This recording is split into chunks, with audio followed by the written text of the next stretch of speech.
I'm going to show you how I make antlers removable so that they can come on and off the skull plate after the animal is mounted. These things are huge, so it's going to be so much easier if these antlers can slide on and off. I'm using this antler attachment system. It's 6 inches long by 3/4 inch square stock. And I'm going to use an 1¼ inch spade bit.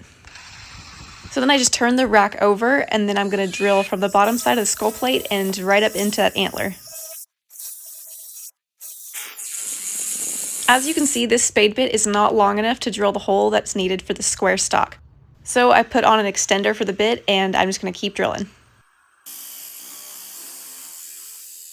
I'm also going to drill smaller holes in the sides of the antler so that when I fill that cavity with Bondo, it's not just a slick hole inside there. It makes like a keyhole so that Bondo has just more grip. Just a side note, I highly recommend doing this outside because it makes a huge mess.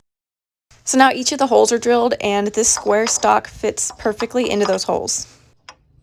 I'm using a mixture of Bondo and fiberglass resin to fill the void and to set the outside of that square stock into place.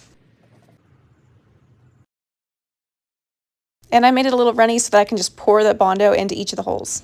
Also, this square stock is super slick, so I just made some impressions into it just to give that Bondo more grip. And then very importantly, I'm using electrical tape to tape up one side of that square stock. This ensures that Bondo doesn't get up into that tube. That would be really bad. We don't want that. So now I'm going to place that square stock into each hole, tape side down. I'm going to let that Bondo kick, and then I'm literally just going to cut the antlers off right at the base, through that metal and all.